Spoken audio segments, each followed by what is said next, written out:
नमस्कार दोस्तों, जय माता दी। 5 अप्रैल या फिर 6 अप्रैल कब है कन्या पूजन और कन्याओं को कौन सी एक चीज़ ज़रूर खिलाएं जिससे कि आपके घर में बरकत होगी और जितनी भी नेगेटिविटी आपके घर में है सब वो दूर हो जाएगी।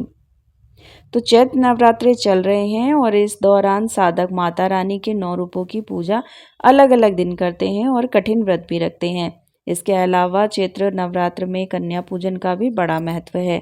कन्या पूजन में कन्याओं को देवी दुर्गा के 9 रूपों का प्रतीक माना जाता है और उनकी पूजा की जाती है। वही अनुष्ठान इस व्रत का अहम भाग माना जाता है। तो आइए इस वीडियो में जानते हैं कन्या पूजन कैसे करना चाहिए। तो कन्या पूजन कब करना है? चैत्र नवरात्र में कन्या पूजन अष्टमी या नौमी तिथि को किया जाता है। इस साल अष्टमी तिथि 5 अप्रैल और नौमी 6 अप्रैल को पड़ रही है, जिस वजह से अष्टमी तिथि की कन्या पूजन 5 अप्रैल और नौमी की 6 अप्रैल में की जाएगी। ऐसे में आप इन दोनों में से किसी भी दिन कन्या पूजन कर सकते हैं। कन्या पूजन मंत्र है ओम ऐं ह्रीं क्लीं चामुंडाय विच्चे नमः। ओम धूम दुर्गाय नमः। कन्या पूजन का क्या महत्व है जानते हैं। तो नवरात्रि के दौरान माता के भक्त कन्या पूजन करते हैं। माना जाता है कि कन्याओं का पूजन करने से माता का आशीर्वाद भक्तों को प्राप्त होता है। भारत में कई ऐसी जगह है जहां पर नवरात्रि पूजन अष्टमी के दिन भी होता है और कहीं कहीं नौमी के दिन भी कन्याओं को पूजा जाता है। तो आज हम बताएंगे कि अगर किसी भी नवरात्रि के दौरान कन्या पूजन करते हैं तो किन गलतियों को करने से आपको बचना चाहिए। कंचिका पूजन में एक लांगुर को भी बिठाया जाता है। अक्सर लोग इसे भैरव बोल देते हैं, लेकिन ये असल में स्कंद का स्वरूप होता है। यानी कि जब आप कंचिका पूजन करते हैं तो एक लड़का स्कंद यानी कि कार्तिकेय का प्रतीक होता है। कन्या पूजन के लिए कन्याओं की बात करें तो कन्या पूजन के दौरान 2 से 10 वर्ष की छोटी छोटी कन्याओं को माँ दुर्गा का स्वरूप मानकर आदरपूर्वक घर बुलाते हैं और उनके पैर धोते हैं। भोजन में पूरी, चना, हलवा और नारियल खिलाते हैं। अगर आप इस विधान में किसी प्रकार की गलती करते हैं तो उसके लिए अच्छा नहीं होता, यानी माता दुर्गा का आशीर्वाद आपको नहीं मिल पाता। इसके बाद कन्याओं को गिफ्ट या फिर पैसे देते हैं। इस दौरान भी कई नियमों का पालन करना बहुत ज़रूरी होता है। अगर आप इस विधान से किसी प्रकार की कोई गलती करते हैं तो आपके लिए ये अच्छा नहीं होता, यानी माता दुर्गा का आशीर्वाद आपको नहीं मिल पाता। लेकिन इस बात का ध्यान रखिए कि कन्या पूजन के दौरान भूलकर भी कोई ऐसी गलती ना करें जिससे माता रानी आपसे नाराज़ हो जाए। कन्या पूजन पर लोग कन्याओं को कई तरह से उपहार देते हैं, जो कि बहुत अच्छी बात है। लेकिन जाने अनजाने में ऐसा कोई उपहार ना दे जो माता रानी की नाराज़गी का कारण बन जाए। इसलिए जान लीजिए कन्याओं को उपहार में क्या नहीं देना चाहिए। नवरात्रि के दौरान पूजन के दौरान ना करें ये गलतियाँ। नवरात्रि में कन्याओं को पूजन करते समय माता के 9 स्वरूपों को ध्यान में रखकर किया जाता है। 9 कन्याएं 9 देवी का प्रतीक होती हैं, इसलिए कन्या पूजन के दिन उनके आने से पूर्व ही आपको उस स्थान की साफ सफाई ज़रूर करनी चाहिए जहां आप उनको बैठाएंगे। अगर आप कन्या के बैठने के स्थान को साफ नहीं करते हैं तो आपकी ये भूल माता को अप्रसन्न कर सकती है। कन्या पूजन वाले दिन भूलकर भी कन्याओं को डांटे नहीं, बल्कि आदरपूर्वक आपको उनका स्वागत करना चाहिए। कन्याएं आपके व्यवहार से जितनी प्रसन्न होंगी, माता भी आपसे उतनी ही प्रसन्न होंगी। कन्याओं के आते ही उन्हें तुरंत आसन पर आपको नहीं बैठाना चाहिए। सबसे पहले उनके पैर अपने हाथों से धोने चाहिए और इसके बाद पैर पोंछकर उन्हें आसन तक ले जाना चाहिए। आसन पर बैठाकर कन्याओं को तिलक किया जाता है, लेकिन इस बात का ज़रूर ख्याल रखें कि तिलक करते समय कन्याओं का मुंह उत्तर पूर्व यानी कि ईशान कोण की ओर होना चाहिए। गलत दिशा में कन्याओं के तिलक से आप माता की कृपा से वंचित रह सकते हैं। इसलिए कन्याओं के आने से पहले ही ये पता कर ले कि उत्तर पूर्व दिशा किस ओर है। आपको बता दें कि ईशान कोण को देवी देवताओं का निवास स्थान माना जाता है और इसी वजह से इस दिशा में कन्याओं का तिलक करना चाहिए। अगर आप कन्या के साथ एक बालक को पूजा में नहीं बुलाते हैं तो आपकी पूजा अधूरी रह सकती है। इसलिए पूजा में 9 कन्याओं के साथ एक बालक को भी ज़रूर बुलाएं।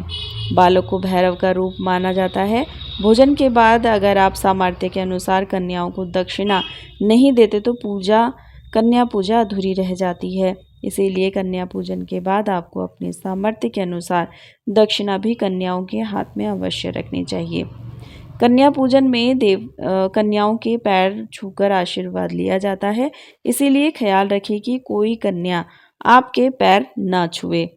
कन्या पूजन में कंजकों को ना दे ऐसा उपहार। शारदीय नवरात्रि के 9वें दिन यानी कि नवमी को कन्या पूजन करने का विधान होता है।